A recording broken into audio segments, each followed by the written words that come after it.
哥倫比亞冰原係位於加拿大落基山脈嘅一個冰原，橫跨北美洲大陸分水嶺。冰原嘅一部分位於班夫國家公園嘅西北角和賈斯帕國家公園嘅南端，面積大約為325平方公里，厚度為100到365米，每年降雪量約為7米。從冰原公路可以睇到阿薩伯斯卡冰川。從1844年開始，阿薩伯斯卡冰川明顯消融。夏天遊客可以乘坐大巴響冰川上觀光。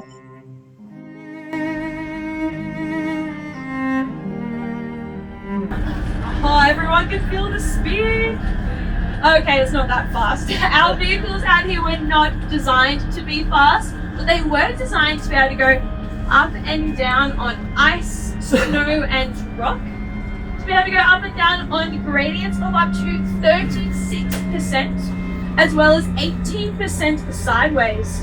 Now we do have a road coming up ahead that is at 32% gradient, so luckily this vehicle is ready for it and can handle it. Now for reference, if you don't understand numbers too well, on the highway, because we are on the glacier right now, and you may be thinking, well Katie, there's no ice around, it's just lots of rocks. But actually this is what we call the ice core moraine. So remember, moraine meaning loose rock and dirt, and ice core meaning, well, there's ice underneath this. So when the glacier used to be as large as those lateral moraines, it started melting backwards. But those rocks started falling onto it, and it's actually created a thick blanket on top to protect the ice from melting. Now there is a little bit of melt happening underneath with meltwater, and there's been some really cool ice caves that can form out here. Now I don't blame you if you don't believe me that there is ice out here. If you look at 落車以後，我哋睇到一層厚厚嘅冰層鋪響地上，仲伴有風吹，感覺上係冷冷嘅。但居然呢，仲有人身着短褲，不懼寒冷。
great camping equipment.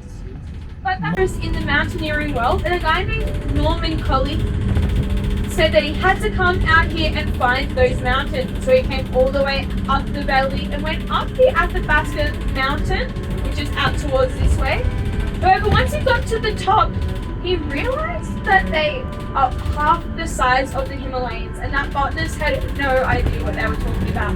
Nevertheless, he still loved the area. He came down the mountain, camped on the Athabasca Glacier for a couple of nights, explored the Columbia Icefield, and hiking over 30 peaks in this area, naming them after all of his friends since he was the first European recorded to be out here. He also named the Athabasca Mountain and the Athabasca Glacier after the Cree language, which is one of our First Nations group out here, which means where the reeds lie. So they were both named after the Athabasca River.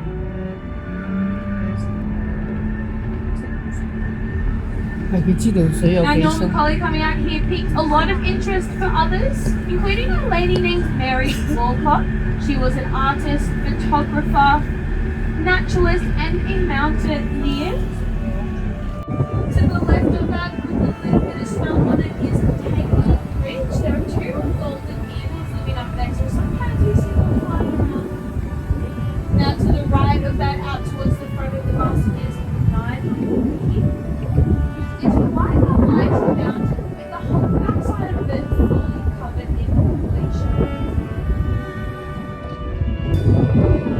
Now to our right side of the bus, we can see Mount Armstrong.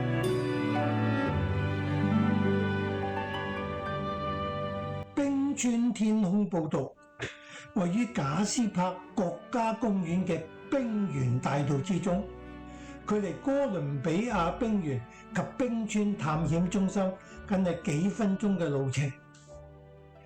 響天空步道，遊客可以沿住完全開放嘅峭壁步道抵達新華達峽谷上二方280米嘅玻璃地板觀景台。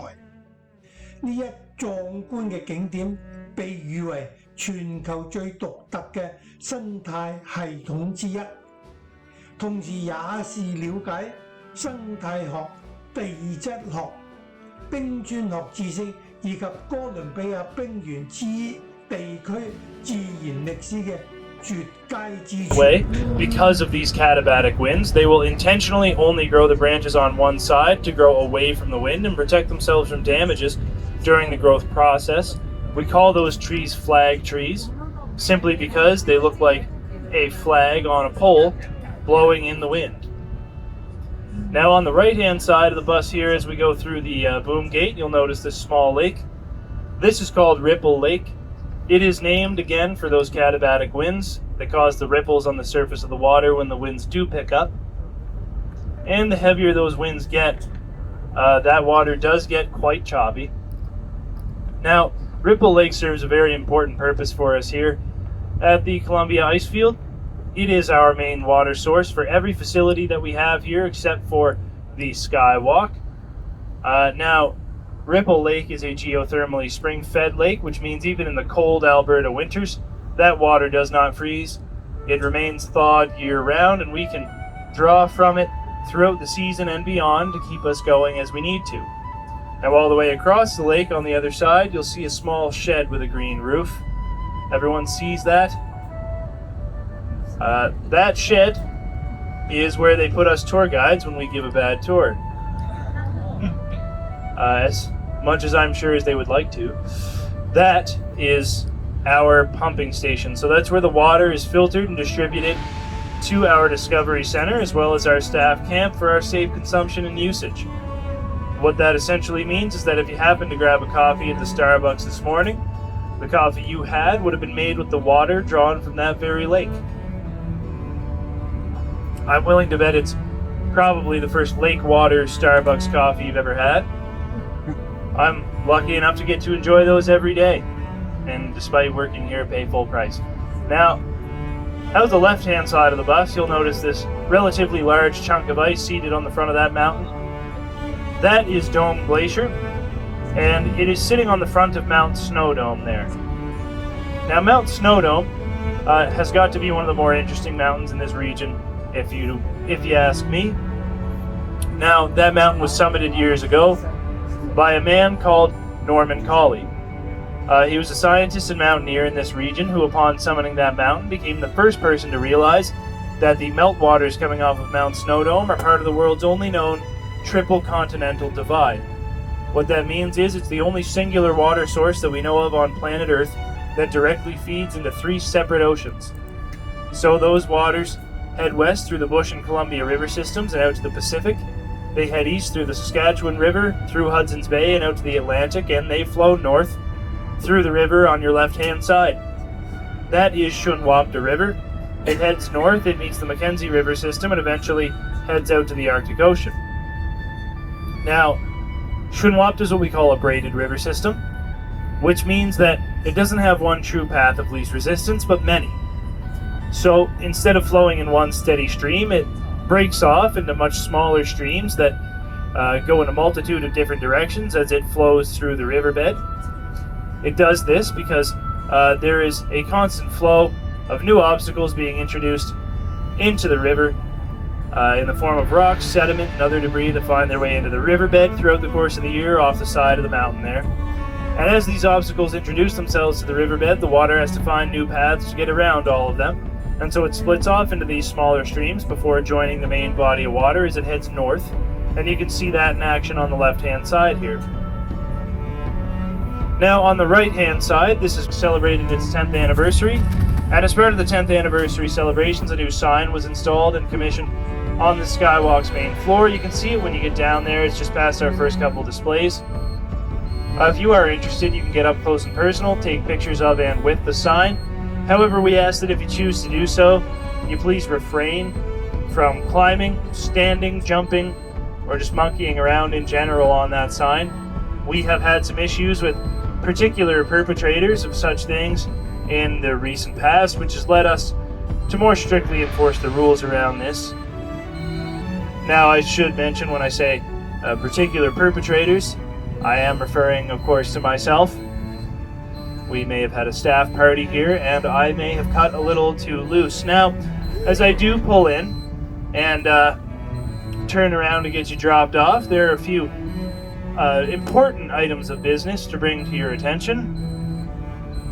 So there's no time limit here at the Skywalk. You can stay as long as you like. There are shuttles that come through every 15 to 30 minutes to pick you up and take you back to the center. That being said, you can take any bus back. It will most likely not be this bus that you take back to the center. So please remember to take all of your belongings with you when you leave my bus. If you do leave anything on the bus, you will be able to find it again at the Lost and Found in the center.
冰原千载雪皑皑，天空步道凌云开。峭壁悬桥惊万象，谷底幽深瀑布来。寒光映照金银玉，野鸡留痕化石埋。举目四望皆奇景，人间仙境此中才。